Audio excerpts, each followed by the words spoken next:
Hello. Hello. हाँ। हाय इब्राहिम अभी वाले यूट्यूब चैनल से अभिनव। हाँ, बोलिए ना, आप ही का फोन का वेट कर रहा था। बस मेरे फोन का इंतजार था तो देखो मेरा फोन आ गया है। वेलकम टू यार हमारा जो वायरल टॉक्स जो हमारा फोर्थ एपिसोड है हाँ, उसमें मैं आपको वेलकम करता हूँ। Thank you. सो थोड़ा सा यार इब्राहिम अपने बारे में बताइए। पहले एक इंट्रोडक्शन के साथ शुरुआत करते हैं। हाँ, सर मैं कॉलेज ड्रॉप आउट हूँ।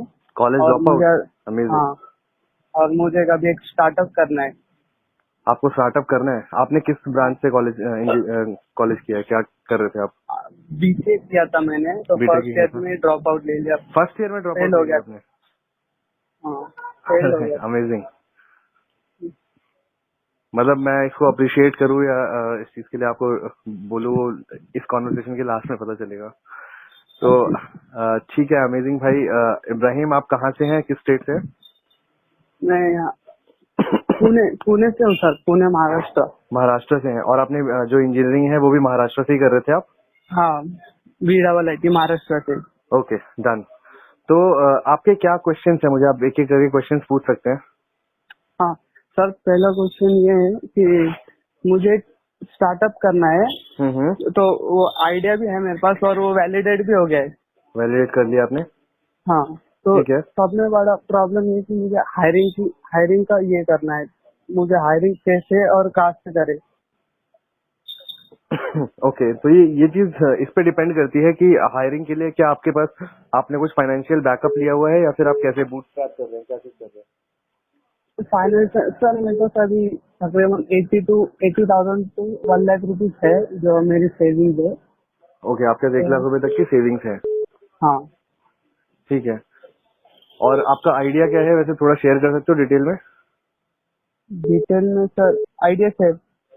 मैं आपको एक चीज बताना चाहूंगा, वैसे आपकी मर्जी है इस चीज में। अभी आपको शायद लग रहा होगा ये कॉल जो है इसको हजारों लोग सुनने वाले हैं, तो आपका आइडिया शायद कॉमन हो जाएगा, ऐसा कुछ लग रहा होगा आपको। तो जी जब मैंने हपमी की शुरुआत की थी तो मुझे भी ऐसा ही लगता था कि मैं किसी को अपना आइडिया शेयर करूंगा तो वो आइडिया लोग हो सकता है चुरा लें। इनफैक्ट ऐसा हुआ भी। मेरे आइडिया को बहुत सारे लोगों ने उस चीज को सेम इम्प्लीमेंट करा। बहुत सारी कंपनीज जो है वो हमारी डुप्लीकेट बनी। बट आज के डेट में हपमी का ही नाम है, बाकी सारी कंपनी कहीं नहीं है। तो आइडिया मैटर नहीं करते, एग्जीक्यूशन जो होता है वो मैटर करता है। एक जी। आइडिया जिसका ओरिजिनल होता है वही उसे सबसे बेस्ट तरीके से एग्जीक्यूट कर पाता है। तो इस चीज से डरने की जरूरत नहीं है। बट बाकी फिर भी आपकी विश है, ताकि कल को कहीं ऐसा ना हो कि आप मुझे ब्लेम करो कि यार मेरा आइडिया जो है वो मैं वही वहाँ ना पे। सर, उसी का डर है, बाकी कुछ नहीं। ठीक। चलो जितना बताना चाहो थोड़ा बहुत तो बताओगे तभी तो होगा फिर। वो एक्चुअली सर्विस बेस्ड है सर, स्टार्टअप। हम्म। सर्विस लाइक, बेस्ड स्टार्टअप है। हाँ ठीक है। तो आपको देखो मैं चलो टीम का बताता हूँ। देखो जो टीम है आपकी ना, मैंने कैसे किया था पहले मैं अपना शेयर करता हूँ, फिर आप मेरे को अपना सिनेरियो बताना। ठीक है। जब मैंने अपनी ये शुरुआत की थी मैंने अपने कुछ दोस्तों के साथ मिलकर शुरू किया था, क्योंकि मेरे पास हायरिंग करने के लिए आपके पास तो बैकअप हुआ है, पैसे पड़े हुए हैं आपके पास थोड़े बहुत, मेरे पास कुछ नहीं था। मेरे को तो अपना हाँ फोन बेचना पड़ा होस्टिंग खरीदने के लिए भी। जी। मेरे पास जाने के लिए 15 रुपए भी मतलब 20 रुपए का किराया होता था, मेरे पास 15 रुपए होते थे एक साइड के। मतलब इस तरह से मैंने स्टार्ट किया, शुरुआत की अपनी। मैंने अपने दोस्तों को हायर किया था, हायर नहीं किया था, इनफैक्ट उनको मैंने शेयर्स ऑफर किए थे कंपनी में। हाँ और मैंने फिर अपना स्टार्टअप शुरू किया, दोस्तों ने ही काम करना शुरू किया। फिर धीरे धीरे कुछ दोस्तों ने काम किया, कुछ दोस्त जो है वो चले गए। फिर उनको लगा कि ढंग से हो नहीं पा रहा है। पेशेंस सबके अंदर नहीं होते ना, तो वो हाँ फिल्टर होते गए धीरे धीरे लोग भी। जी। फिर बाद में जब हमारे पास थोड़े पैसे आए, थोड़ा बैकअप आया, तो हमने टीम बनाई। फिर टीम बना के हमने आगे काम किया, एक्सपैंड किया। ये हमारी कहानी थी। अब आपको ओके। हायरिंग करनी है तो सबसे पहले ना आपको एक चीज आइडेंटिफाई करनी पड़ेगी कि जो जिस इंसान को आप हायर कर रहे हो ना, तो हाँ हायरिंग करने का पर्पस क्या है, उसके क्या रोल्स हैं, रोल्स एंड रिस्पॉन्सिबिलिटीज। आप सबसे पहले एक लिस्ट बनाओ पूरी बुलेट पॉइंट्स में, कि आप जिस ठीक है। इंसान को हायर कर रहे हो उसको किस हाँ चीज के लिए हायर कर रहे हो, उसकी क्या रोल्स एंड रिस्पॉन्सिबिलिटीज है। ओके। जब तो आप जब आप ये चीज कर लेते हो, रोल्स एंड रिस्पॉन्सिबिलिटीज की लिस्ट बना लेते हो, फिर आप जी। देखो कि जिस इंसान को आप हायर करने वाले हो क्या वो हाँ सारी चीजें कर पाएगा या नहीं कर पाएगा। जो इंटरव्यू होता है ना कहीं भी किसी कंपनी में, इंटरव्यू का क्या पर्पस होता है? इंटरव्यू का यही पर्पस होता है कि हम उस इंसान को समझे, पहले ही उसको रोल्स एंड रिस्पॉन्सिबिलिटीज। अगर आप किसी बड़ी एमएनसी में या फिर किसी स्ट्रक्चर्ड कंपनी में या स्ट्रक्चर्ड तरीके से काम होता है, वहां पे आप ऑब्जर्व करोगे तो उनकी जो वैकेंसीज निकलती हैं, पहले ही एक बड़ी सी लिस्ट निकलती है कि रोल्स एंड रिस्पॉन्सिबिलिटीज आपको ये चीजें करनी चाहिए। ये ये स्किल्स आनी चाहिए, ये चीजें करनी पड़ेंगी आपको। XYZ बुलेट पॉइंट में दीज कुछ क्वालिफिकेशन होनी चाहिए, ऐसे लिस्ट निकलती है। तो जी वही चीज को स्मॉल स्केल पे आप करो यार। आप ना रोल्स एंड रिस्पॉन्सिबिलिटीज की लिस्ट बनाओ कि क्या रोल्स एंड रिस्पॉन्सिबिलिटीज हैं, क्या सर, क्वालिफिकेशन होनी चाहिए। हाँ जी, बताओ बताओ। वो सब कर लिया है मैंने। वो सब कुछ कर चुके हो? हाँ, तो अभी फर्स्ट बस किस चीज में रहो? कहाँ से हायर करना है वो उसकी चिंता है। वो लोग मिल नहीं रहे ना, जो जैसे चाहिए हमें वैसे मिल नहीं रहे। आप अपने एरिया में स्टार्टअप ग्रुप सर्च करो। जैसे मैंने दिल्ली में अगर मुझे हायरिंग करनी थी तो दिल्ली स्टार्टअप्स करके फेसबुक ग्रुप है, तो ऐसे ही आपके हाँ, एरिया में स्टार्टअप के ग्रुप्स होंगे फेसबुक पे। वहाँ पे सिमिलर माइंडसेट के लोग होते हैं, आप वहाँ जाके पोस्ट कर दो, आपको डेफिनेटली रिस्पॉन्स आएगा वहाँ से। कहाँ से सर स्टार्टअप? फॉर एग्जाम्पल आप पुणे में हो तो पुणे स्टार्टअप करके कोई ग्रुप है क्या? मैं ऑनलाइन भी हूँ, फोन पे बात करते करते मैं ऑनलाइन भी हूँ, मैं एक बार सर्च कर लेता हूँ। एक बार ठीक आप है। लाइन पे रहो, मैं देख के बताता हूँ आपको कुछ ऐसा कोई ग्रुप है आपके एरिया में या नहीं है। पुणे में देखो, हाँ, पुणे। जैसा मैं भी अपनी स्क्रीन पे देख पा रहा हूँ बहुत सारे ग्रुप हैं। Pune startup community, Chennai startup, free startup community, ऐसे बहुत सारे स्टार्टअप के ग्रुप्स हैं। ओके। आप फेसबुक पे जाके सर्च करना पुणे स्टार्टअप और फिल्टर में डालना ग्रुप, आपको बहुत सारे ओके, ग्रुप्स मिलेंगे स्टार्टअप के। ठीक है सर। और मैं आपको बताता हूँ Pune business wholesale and startup करके ग्रुप है जिसके अंदर 2,35,000 मेंबर्स हैं फेसबुक पे, अभी दिखा रहा है मेरे को। ओके। हाँ, एक पुणे स्टार्टअप नेटवर्क करके ग्रुप है, उसमें 8,500 मेंबर्स है, 8.4 थाउजेंड मेंबर्स। हाँ तो सर, वो हाँ जी बताइए। उन्हें हायर कैसे करना है? मतलब मैं तो अभी अकेला हूँ, कोई दोस्त हम्म। नहीं है, कोई नहीं है, मतलब अकेला ही हूँ बस। हायर कैसे करना है यार? स्ट्रक्चर बनाना पड़ेगा आपको, हायर आपको खुद करना पड़ेगा आपको ना। शायद आपने पहले कभी हायर नहीं किया तो हो सकता है कुछ नहीं। डाउट्स हो, कुछ शायद कॉन्फिडेंस ना आ रहा हो, ऐसा कुछ हो रहा है क्या? हाँ हाँ। आप ना स्ट्रक्चर जब बनाओगे ना, आपका स्ट्रक्चर रेडी होगा तो कॉन्फिडेंस अपने आप स्ट्रक्चर से आएगा। अगर हवा हवा में कोई चीज करता है ना कोई इंसान, तो उसको जी। कॉन्फिडेंस नहीं आता है। एक स्ट्रक्चर तरह से चीजें होती है तो कॉन्फिडेंस आता है। आप पहले जैसे आपने पहले से रोल्स एंड रिस्पॉन्सिबिलिटीज की पूरी लिस्ट बनाई हुई है, तो जैसे जिस हाँ। इंसान को आप हायर करोगे ना, आप ना रिवर्स इंजीनियरिंग करो। आप सोचो कि मुझे एक महीने में ये रिजल्ट चाहिए उस इंसान से जिसको मैं हायर कर रहा हूँ। अच्छा। आप उसके हिसाब से उसको ये चीजें कर देनी चाहिए। ऐसे पूरी टाइमलाइन डेडलाइन डिफाइन कर दो। जैसे ही वो आता है उसकी जो बेसिक ट्रेनिंग्स होती है, कुछ इंट्रोडक्शन है, उसका विजन माइंडसेट बनाना है, वो चीजें बना दो। उसके बाद उसको डेडलाइंस पे उसको हमेशा बिजी रखो। उसको ना कभी ऐसा मत लगने देना कि मैं यहाँ पे बस बैठा हुआ हूँ, बोर हो रहा हूँ, मुझे फ्री में सैलरी मिल रही है। उसे ठीक पता है। होना चाहिए कंपनी का विजन क्या है, कंपनी का प्रिंसिपल क्या है, अगले 5 साल बाद कंपनी कहाँ होगी। क्योंकि शुरुआत के जो लोग होते हैं ना, हाँ। वो आपकी कोर टीम होती है। उन्हीं में से कोई आगे जाके CTO बनता है, CEO बनता है कंपनी का, कोई CMO बनता है। तो आपको उनको रूल्स एंड रिस्पॉन्सिबिलिटीज पहले ही क्लियर करनी पड़ेगी। एक विजन दिखाना पड़ेगा उनको कि यार हमारी कंपनी, अभी तो हमने छोटे से कमरे से शुरुआत कर रहे हैं, आने वाले दो हाँ। साल में 5 साल में हमें यहाँ तक जाना है, इस लेवल तक जाना है। ये चीजें आप उन्हें बता के रखो, पहले से बताओ उन्हें, ये चीजें फील ठीक कराओ है उन्हें। सर। ठीक है। Thank you sir. दूसरा क्वेश्चन पूछो। फर्स्ट क्वेश्चन आपका अच्छे से आंसर हो गया, मतलब सारे डाउट क्लियर हो गए। हाँ, हो गया ठीक है, सर। Second question. सेकंड ये कि सर मेरे पास इनफ कैपिटल नहीं है, तो उन्हें सैलरी देने के लिए उन्हें क्या कंपनी के इक्विटी देना पड़ेगा, और देना पड़ेगा तो कितने परसेंट तक? आपका जो बिजनेस मॉडल है उसमें रेवेन्यू क्या स्टार्ट करते ही रेवेन्यू आ रहा है या फिर कैसे है? नहीं, स्टार्ट करते ही नहीं है। थोड़ा सरवाइव करना पड़ेगा, मतलब कुछ सरवाइव मंथ। करना पड़ेगा थोड़ा सा। हाँ, कुछ मंथ। कितने महीने लगेंगे? तकरीबन 5 से 7 महीने। 5 से 7 महीने। और आपको कितने लोगों की जरूरत है इस चीज के लिए? सिर्फ 2 ही चलेंगे। 2 लोगों दो। की जरूरत है। हाँ। क्वालिटी वाले या फिर ठीक ठाक जिनको आप ट्रेन कर दो? नहीं, क्वालिटी वाला एक्सपीरियंस।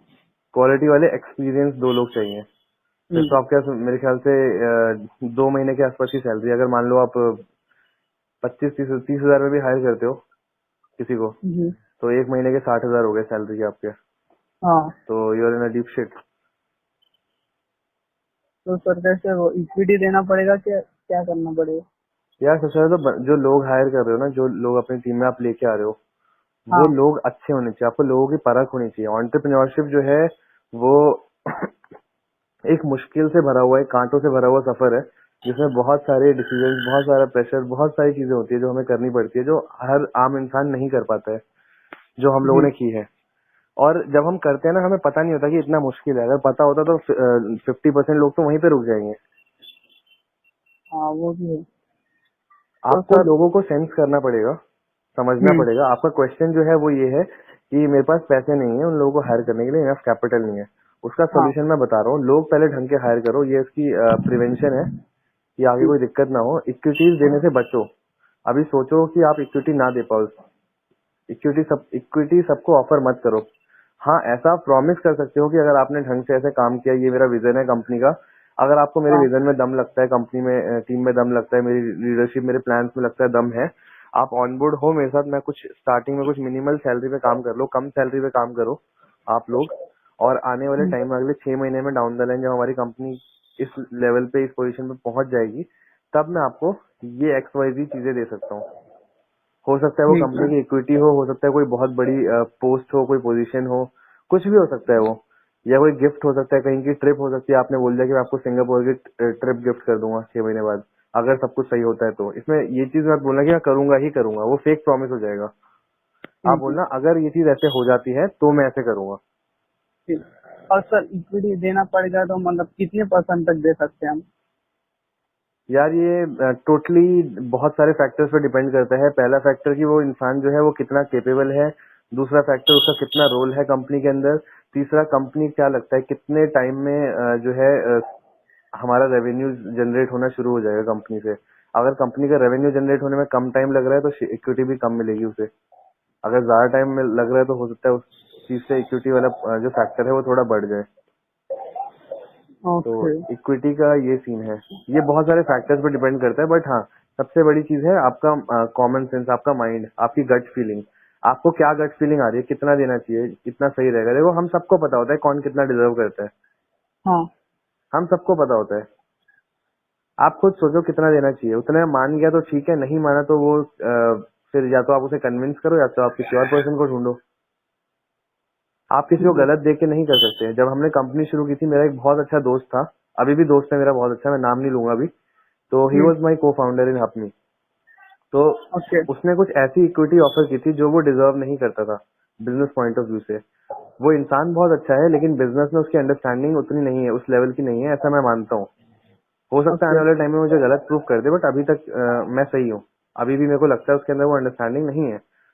तो मैंने उसको उससे कम शेयर्स ऑफर किए कि यार मैं इतने नहीं कर सकता, तुझे इतने ही कर सकता हूँ।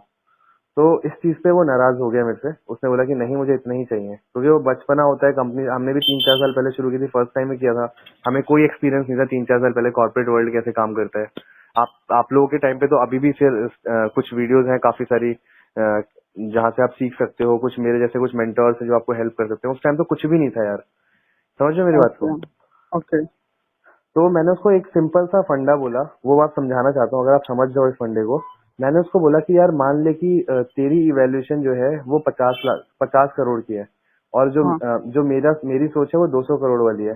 तो अगर हाँ। मैं तेरे को अपने उसमें 20% शेयर दे दूँ, फॉर एग्जाम्पल 20% शेयर दे दूँ, लेकिन तेरी इवेल्यूएशन सिर्फ 50 वाली है, तो वो सिर्फ जो वो 20% है वो सिर्फ 50 करोड़ ही होगा। अगर मान लो मेरा विजन है, मेरा माइंडसेट है 1000 करोड़ वाला, तो वो चीज नहीं हो पाएगी। मैं पहले ही रुक जाऊंगा। तू इतना ही डिजर्व करता है, मैं तेरे को इतना ही दे सकता हूँ, तेरे को काम करना है तो कर, नहीं तो कोई दिक्कत नहीं।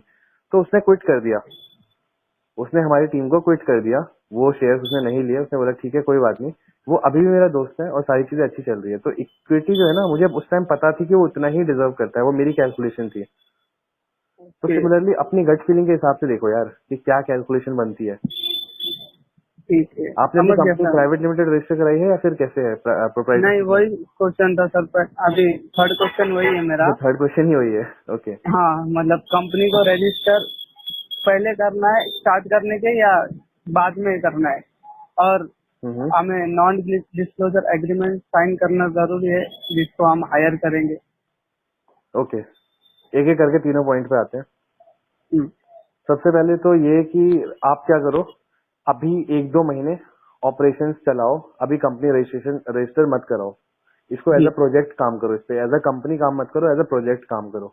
जी। क्योंकि आपका रेवेन्यू भी अभी शायद स्टार्ट नहीं हो रहा है, हाँ। अभी आप कुछ बिल्ड कर रहे हो। तो जी। जब कुछ बिल्ड कर रहे हो तो अभी पैसे क्यों फंसाने, कैश फ्लो बहुत जरूरी है दोस्त। वही। आप अभी अपना कैश मत फंसाओ वहाँ पे, आप एज अ प्रोजेक्ट काम करो इस पे। जब प्रोजेक्ट रेडी हो जाए, जब लगे कि अब मुझे पेमेंट लेनी शुरू करनी है, पेमेंट गेटवे बनाना है, या फिर कंपनी का कोई करंट अकाउंट होना चाहिए, तब जाके ये सब चीजें करो। अभी अगर जरूरत नहीं है तो मत करो। और जब आप करते हो तो स्टार्टिंग में मैं रेकमेंड करूंगा, अगर आपका कोई को फाउंडर नहीं है साथ में या फिर 3-4 लोग नहीं मिल रहे, आप खुद स्टार्ट कर रहे हो क्या? हाँ जी। आप स्टार्टिंग में जाओ प्रोप्राइटरशिप के साथ। प्रोप्राइटरशिप में 3,000 रुपए से लेकर 10,000 रुपए तक में प्रोप्राइटरशिप में कंपनी रजिस्टर होती है, depending upon the CA. CA की फीस कितनी है, कितना अच्छा सीए आप हायर करते हो। Okay. In best of my knowledge Delhi के अंदर ये रेट है, तो आपके सिटी में भी ऐसा ही कुछ रेट होगा। 3-4 हजार में ऑन एन एवरेज हो जाती है कंपनी, 5,000 हद से हद में हो जाती है, जिसमें आपका जीएसटी नंबर, कंपनी का पैन नंबर, ये सारी चीजें आ जाएंगी। ओके। करंट अकाउंट भी खुल जाएगा। तो आप पहले प्रोप्राइटरशिप में अपनी कंपनी को रजिस्टर कराओ। बाद में जब कुछ और टाइम बीत जाएगा, जब कंपनी थोड़ी प्रॉफिट में लगेगी, जब आपको लगेगा कि अब मुझे इन्वेस्टर्स के पास जाना चाहिए, तो इन्वेस्टर्स प्रेफर करते हैं प्राइवेट लिमिटेड कंपनी को। हाँ। ओके। उनको लगता है, इन्वेस्टर्स का माइंडसेट क्या होता है कि प्राइवेट लिमिटेड कंपनी मतलब स्टेबिलिटी है हाँ। उसके अंदर। ओके। ओके। मतलब एक स्ट्रॉन्ग बेस लगता है लोगों को, एक माइंडसेट है इन्वेस्टर्स का, वो जो मैंने नोटिस किया है। जी। तो जब इन्वेस्टर्स के पास जाने की जरूरत है, तब आप प्राइवेट लिमिटेड की तरफ जा सकते हो। हालांकि ये सिर्फ एक फैक्टर है प्राइवेट लिमिटेड, ऐसा नहीं है कि किसी कंपनी प्राइवेट लिमिटेड नहीं है तो उसको फंडिंग नहीं मिलेगी। अगर उसके आइडिया में दम है, उसकी ट्रैक्शन अच्छी है, अच्छे नंबर्स लेके आ रहे हैं वो बोर्ड पे, टेबल के ऊपर उसके नंबर्स अच्छे हैं, तो कुछ फर्क नहीं पड़ता, रजिस्टर ना भी कराइए फिर भी पैसे मिल जाते हैं। बट एक फैक्टर है, अगर मान लो कहीं पे कोई चीज चूक गई तो ये प्राइवेट लिमिटेड वाली चीज उस चीज को बैलेंस कर देगी। ये एक फैक्टर है बस। जी।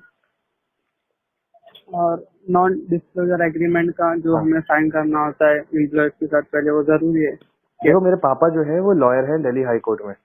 जी। तो इस चीज से मैं अपने पापा से मैंने डिस्कस किया था। मुझे लगा वो he is the best person जो मेरे को इस चीज में गाइड कर सकते हैं। मेरे दिमाग में भी सेम क्वेश्चन आया था जब मैंने हाँ कंपनी शुरू की थी। जी। तो मेरे पापा ना एक बात बोलते हैं बहुत अच्छी। मेरे पापा क्या कहते हैं कि जिसको गलत करना होता है ना वो कर ही देता है। जो हमारे हिंदुस्तान का जो कानून है ना, हाँ। वो बहुत ही उलझा हुआ है, बहुत ही पेचीदा है। अगर किसी ने कुछ गलत किया, मान लो आपने नॉन डिस्क्लोजर एग्रीमेंट साइन करवाया हुआ है, फिर भी उसने वो चीज अप्लाई कर दी, कहीं पे डिस्क्लोज कर दिया, कुछ भी कर दिया, आप क्या कर पाओगे यार? आप ज्यादा से ज्यादा वो थोड़ा सा परेशान कर सकते हो, उसको कोर्ट के चक्कर लगाने पड़ेंगे उसको 1-2 बार, बट वो निकल जाएगा। जिसको करना होता है वो कर ही देता है, जिसको नहीं करना होता नहीं करता। मार्क जुकरबर्ग ने क्या किया, कर दिया ना इम्प्लीमेंट। जी। जी।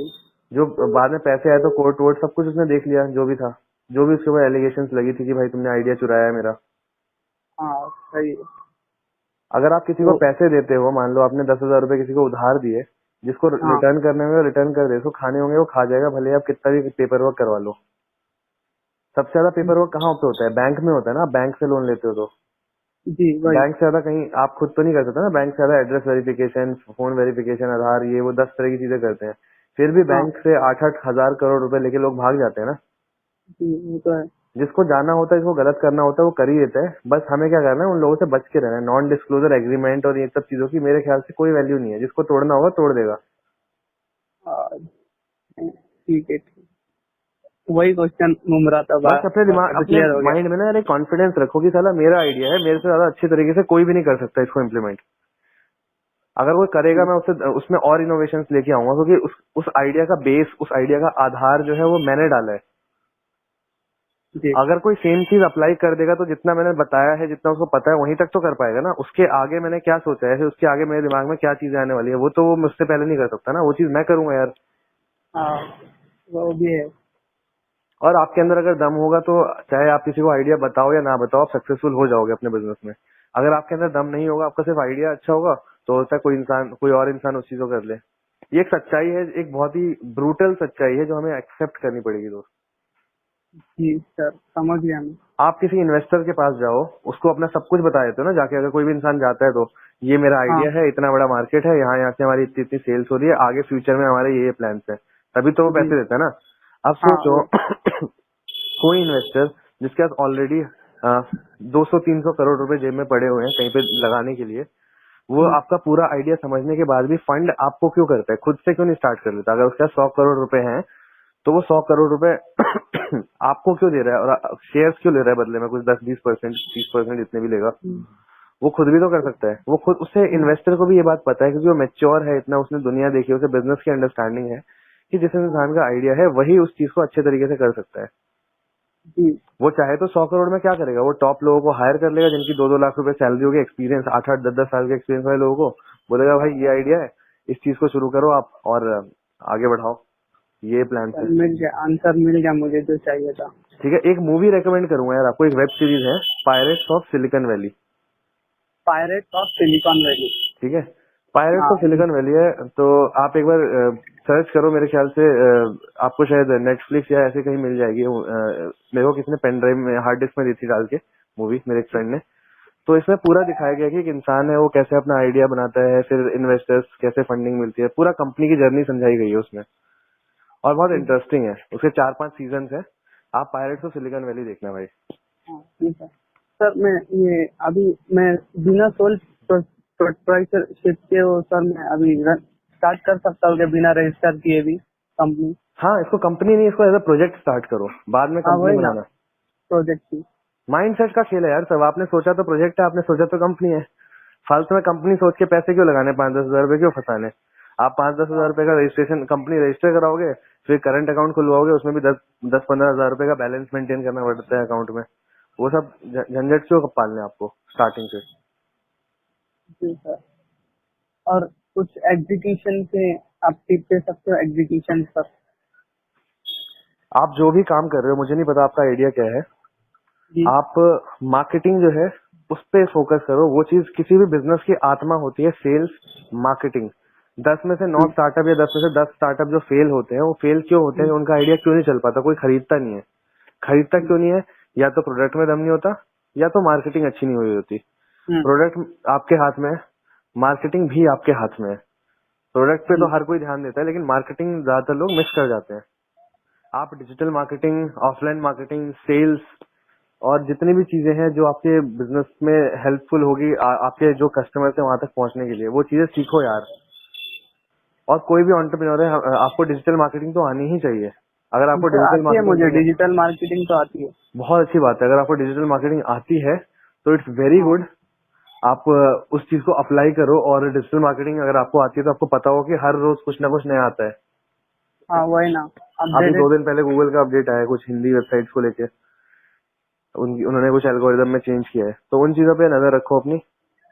जी कुछ फेसबुक पे डिजिटल मार्केटिंग के ग्रुप्स ज्वाइन कर लो, डिजिटल मार्केटिंग सर्च करना, फेसबुक पे ग्रुप सेलेक्ट करना, और उन ग्रुप्स में बहुत सारे लोग बातें करते रहते हैं, जो जो अपडेट्स आती है हर चीज बताते रहते हैं, उन सब चीजों पे नजर बनाए रखो।